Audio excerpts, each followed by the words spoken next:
All right, Alyssa, so I'm going to go ahead and start by looking at the MLA format in your paper. And so far it looks like Times New Roman. Size 12 is good, no spacing issues here. Your title seems okay. Moving on. Actually, hold on. I see some in-text citations. Okay, I see one, which we'll talk about later. From skimming your essay, I think there's probably going to be a few moments where you may need some more. Your works cited page seems pretty good. This is in the right format. The only thing, and there are a few things, I'll go back to this later on. The only main issue, and I said the links are going to be whatever because it's screwed up anyways in Google Docs. But this right here, you do need this moved over and indented. That is the only main issue I see with the works cited. But, whoops, I am sorry if you heard my phone go off. Anyways, let's take a look. So your introduction is pretty good. I don't have a whole lot of complaints about the structure of it because you start with, I think you started off pretty good. The youth struggle with mental illness at an unprecedented rate. It captures your attention right away. It says this is a real big problem. And even as you go on, your thesis is good. Adolescents and teens today struggle with mental health in a way that has not been seen ever before. Good. You do have a grammar error here. The development of social media has a huge effect. This is the wrong effect. So you need the effect that's being used as a noun, which is effect with an E. And I always have the acronym RAVEN. Remember, affect, verb, effect, noun. And so you have the wrong effect here. Now, as far as this goes, your introduction, aside from the grammar, is good. But I have to tell you, and I'm only going to knock you down a little bit. I'm not going to give you a 0 for it. This right here, you have technically plagiarized your paper. And this is why. The American Psychiatric Association states that depression, blah, blah, blah. So you reference the American Psychiatric Association right there, right? And if we go down, you don't have them in your work cited at all. So if you're saying they say this, you don't have it in your work cited, so you technically just plagiarized there. So it's nothing that for your first time doing MLA, I'm not going to hit you with a 0 with it, but you need to be cognizant of that as this is technically plagiarism because that's not reference. Let's move on to the rest of your paper. Your first body paragraph has a good topic sentence. I would say instead of culture and social influences, this should be cultural with an AL. That's more going to be the language that you need for it. And then we have another, some will call it plagiarism. It's nothing that I would give a 0 for, but according to Medicine Net, I'm assuming that is in reference to Roxanne Dryden Edwards. And this is a problem because it's not according to Medicine Net, it's according to Roxanne Dryden Edwards because I believe if it's this right here, whoops, go away, WebMD. She's the medical author, and you do have a medical editor as well. So as we go back to your paper, not only did you not do that, but you didn't have the edited by whoever. And I know typically for online web sources, you don't always have it. But so far, that's kind of a double-sided problem with your citation there. Is one, you're not referencing it correctly here. And two, your citation is technically not correct because you omitted some of the key information we need there, so be aware of that. So with that in mind, is my assumption is based on this paragraph, you're going to talk to me all about the cultural and social influences of our world. But then you go on to talk mostly about, well, we don't recognize depression, we don't recognize it a lot, kids are going through this a lot. And then you leave it as the ending sentence, they're affected by social media and social pressures that had been in the world until 20 years ago. So you've got two different ideas in this paper. The first is that there are cultural and social influences, which is absolutely true, but you don't hit on those. That is your topic in your ending sentence, which I see social media is the next one, and that's fine, is your paragraph is really about the statistics of depression and anxiety, which I think is an okay paragraph. It's just your topic sentence and your concluding sentence don't match that. So far your language is okay and pretty decent. The problem is you're not really topical with what I expected from your paper. And as we move on, I'm noticing right away you have a very long paragraph, which might be okay. We'll talk about it. But right here, you do have a grammar error as well. Although there are some positive aspects of social media, this should be a comma. It has also been proven to have a significant negative effect on mental health. So this is a really good topic sentence, but this is grammatically incorrect because the semicolon can only be used to combine two complete sentences. And although it's a subordinating conjunction, and this isn't a complete sentence. So let's pretend all this is gone. It's just this part right here. Although there are some positive aspects of social media. Okay, so even though there's positive aspects, now what? It's not a complete sentence because it doesn't have the complete thought. Now, as I go through the rest of your paragraph, you've got way too many ideas in here, Alyssa, and you need to figure out how to split it up in a different way. So let's start with right here. You have medicine not again, but you have it at the end as Dryden Edwards, which is very not, you don't need it.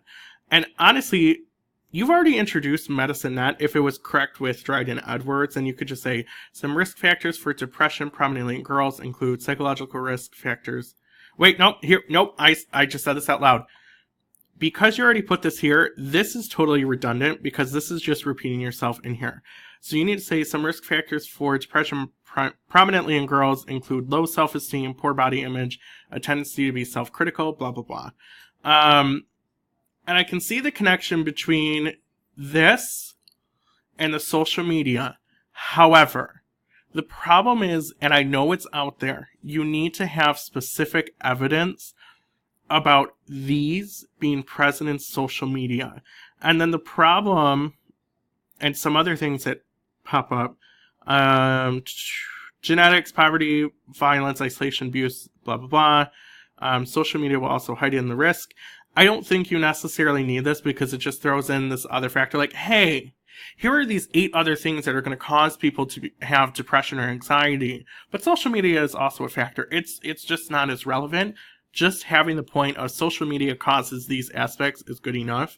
So my biggest concern with this paragraph is you need some evidence that proves that, especially here, social media makes it much more possible for it to become more widespread to people who otherwise may not be affected by it. I think this is a little bit of a hypothetical thing because a lot of people have access to social media, but my problem with this is I don't disagree with you, Alyssa, at all with what you're putting in here. It's just when it comes to the research part, you have a lot of things where essentially what you're saying is here are some things that people can feel or some risk factors in depression and anxiety, and social media can cause these, but we need at least a little bit of evidence that this can be caused by social media. I was going to say something else, but I don't quite remember what it is. Right here. There's no criteria for whether or not a person can have depression or any mental illness. I have a problem with that sentence because there is criteria out there for people who have depression or mental illnesses, so I'm not really sure what you're stating in here. So at this point, this paragraph's a little bit unclear. It's all over the place. I needed to add some research in it, but your language is okay with it so far. For your next paragraph, your topic sentence is really good. So let me look at a few things. Harvard Medical Study. Let's see if that's in your down here. Boop, boop, boop. I'm assuming it's this. However, the study is apparently by Eric Rim.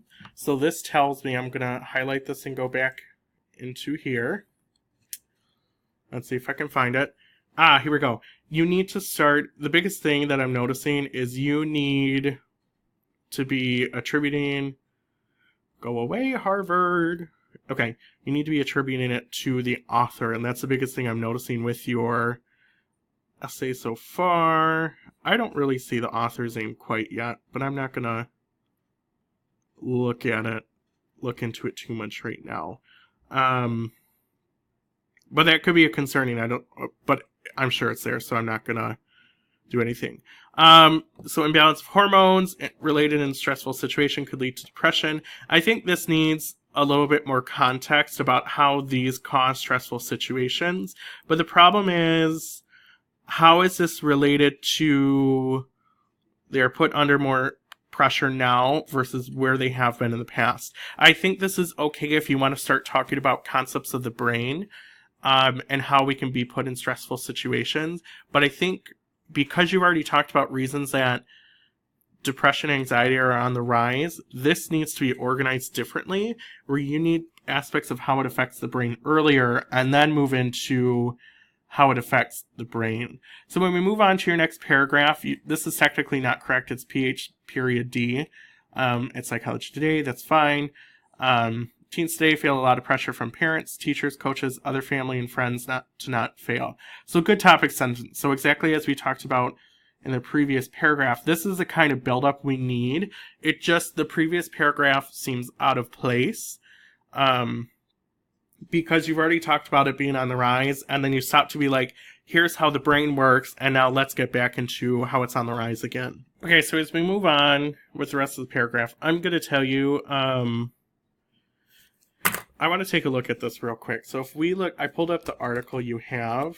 Oh, where did we lose it? You talk a little bit about tracking, which I see is influenced in your writing a little bit, and just skimming it with some of the things you have, I question how much of this is yours and how much of this is paraphrasing. And I think some of this does come from sources you have. So my only thing is this is a really, really good paragraph. You need some in-text citations that show you're getting some of these from a source, because I don't think this is all yours per se. I could see where some of it is, but I would question why you have in the very beginning, here's this quote that they get a lot of pressure from people, and then you have all these explanations, but those aren't the ones backed by sources, and I think you need that a little bit. But as we move on, we go from school, low motivation, depression, and then we're back into the teenage years with many changes and developments. You don't really have any transitions between the two, which is a little bit concerning at the moment, because I'm not really sure how how you're transitioning from paragraph to paragraph. And as I look at it, you have another case where you're like, okay, let me move from it's rising to this is how the brain works again, and that's exactly what you did here. So at the very end, there's been a stigma about mental illness that causes people to look down on for having one. Great topic sentence, but for the fact that it's your conclusion, I don't think you've talked about, and I do not disagree with you at all. It's just this has no relevance to what you talked about in your paper. Institutionalized and treated. So this is all kind of, it's new information being brought up in your conclusion, which you don't really want to do.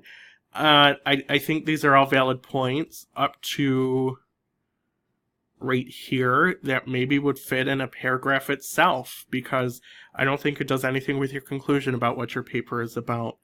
And they say the most prevalent would be the huge role of social media on young people's lives today and huge amounts of stress that they're put under. Good. Not good stress, but good for the paper. So the pressures teenagers are constantly faced with in today's society are the perfect storm for mental illnesses such as depression and anxiety. Nothing changes there. It's nothing that will stop the numbers of children, teenagers, blah, blah, blah.